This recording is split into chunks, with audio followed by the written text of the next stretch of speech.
Et le pays s'est traversé les remèdes. Attends. Voilà le don d'un ministre à une jeunesse, les motos.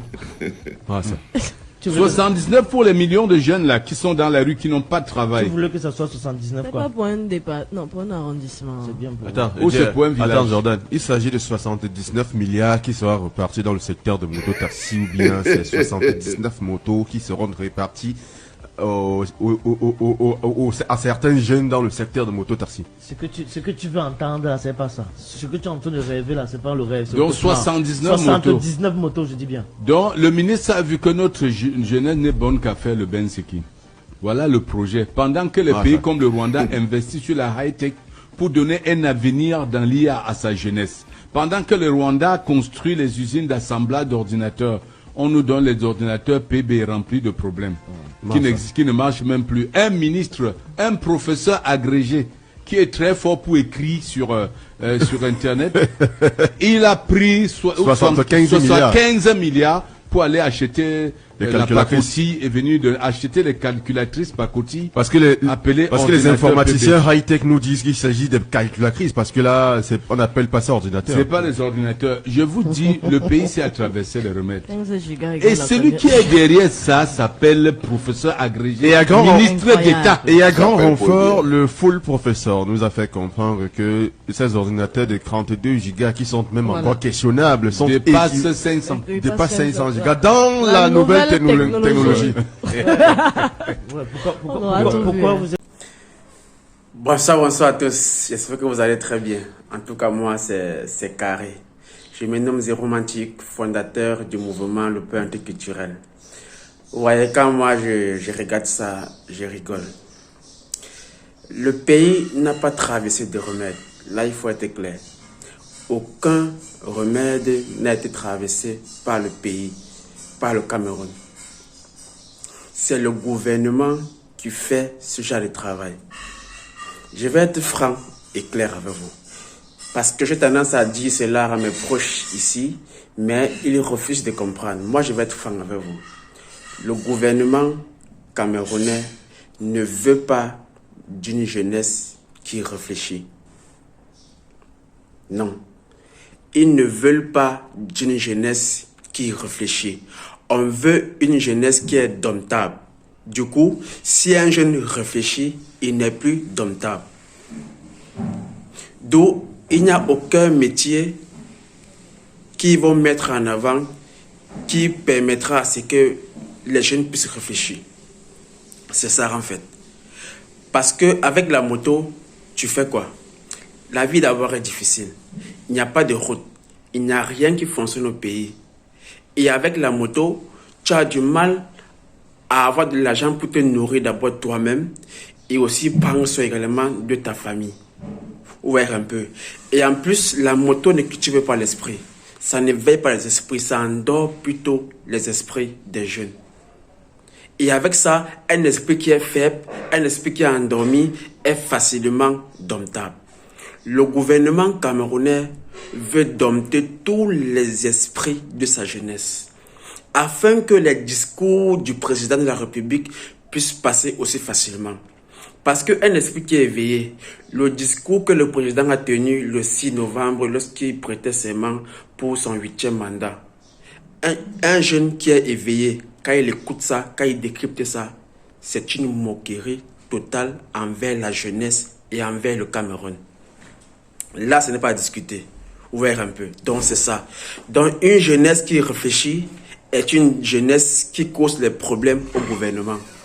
Du coup, on donne les motos aux jeunes afin qu'ils ne puissent pas réfléchir. Pour qu'on puisse tenir les discours comme celui du 6 novembre dernier, ça passe comme l'eau de roche. On puisse les manipuler à gauche et à droite, ça passe comme l'eau de roche. On puisse dire des choses aussi banales et puisse croire aussi facilement. Parce que le gouvernement camerounais a su gouverner avec des mots et non des gestes et non des actions. Un jeune qui ne réfléchit pas demande, veut qu'on puisse l'aider. Ils ne veulent pas d'une jeunesse qui est indépendante.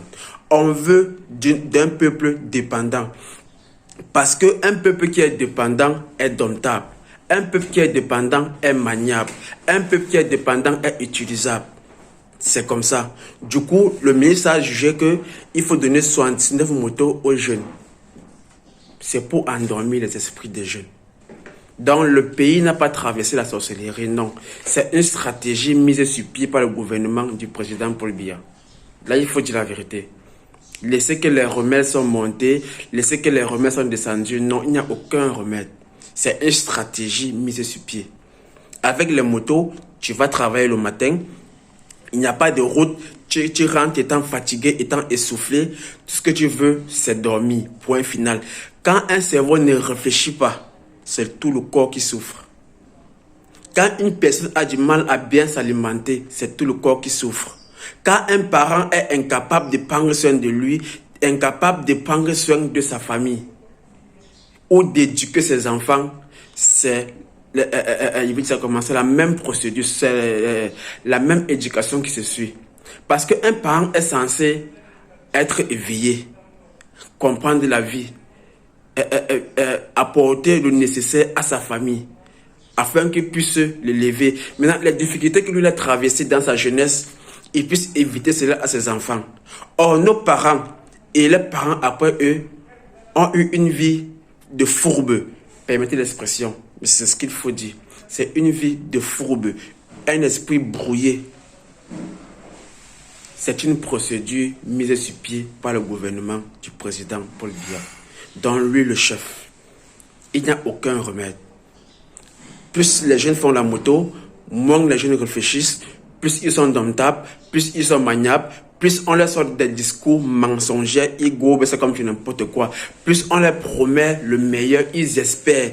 Parce qu'on les rend dépendants afin qu'ils ne puissent pas être capables de s'auto-employer, de s'auto-utiliser, de pouvoir créer des richesses. Parce qu'un jeune qui est indépendant est un problème pour le pays, est un problème pour la nation.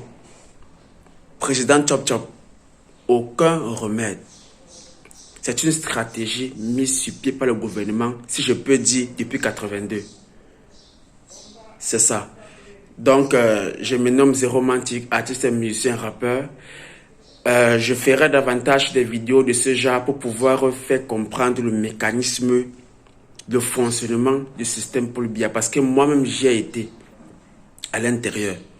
Il suffit que tu sois un tout petit peu éveillé, que tu puisses faire un peu plus de différence, que tu puisses comprendre certains points pour comprendre que le gouvernement du président, c'est pour mener les jeunes au plus bas niveau, afin de perpétuer des mandats autant que possible. Donc, je ferai des capsules de décryptage de temps en temps pour pouvoir édifier, pour pouvoir montrer, pour pouvoir éveiller, pour pouvoir faire comprendre le fonctionnement. Parce que là, il faut comprendre le fonctionnement du gouvernement du Cameroun. Il faut comprendre leur mécanisme, comprendre comment ils fonctionnent, comprendre comment ils font les choses. C'est d'abord ça. Maintenant, trouver des solutions adéquates pour pouvoir sortir de ça. Mais retenez une chose, le gouvernement de Paul Biya met en avant la dépendance. Ils veulent que le Cameroun tout entier, le peuple camerounais, puisse dépendre d'eux. Plus un peuple dépend de son gouvernement, plus il est maniable. Et plus ce gouvernement-là perpétue des mandats comme ils font depuis 82. C'est ça. Aucun remède. C'est une stratégie mise sur pied. Alors, les jeunes doivent comprendre. Il faut qu'on s'éveille. Il faudrait que les parents puissent éduquer, puissent comprendre, afin de transmettre cela aux jeunes, et ainsi de suite, et ainsi de suite. On doit comprendre le mécanisme. Aucun remède. Merci, c'était là le premier podcast. J'en aurai d'autres davantage. Et aussi, j'aimerais souligner que je ferai des sons pour pouvoir mieux expliquer, que moi je pourrais également décrypter dans mes différentes vidéos. Donc, restez scotché sur ma chaîne, sur mes différents réseaux, parce qu'il y a un son qui arrive bientôt, c'est nommé « On est resté en 82 ». Parce que là, on est en 2025, mais on est encore en 1982. C'est ça. Les mentalités sont encore en arrière. Le pays est encore en arrière. Rien ne marche, rien ne fonctionne. On a l'impression qu'on est encore en 1982. C'est ça l'objectif. C'est ça l'objectif. Donc, restez scotchés parce que le meilleur reste à venir. On est ensemble. Vive la nation, vive le Cameroun, vive le peuple camerounais. Si on s'unit, si on travaille main dans la main, on pourra trouver des stratégies, des tactiques pour pouvoir s'en sortir de cette vie illusoire, de cette vie mensongère dont on vit depuis 82. On est soumis depuis 82. Merci.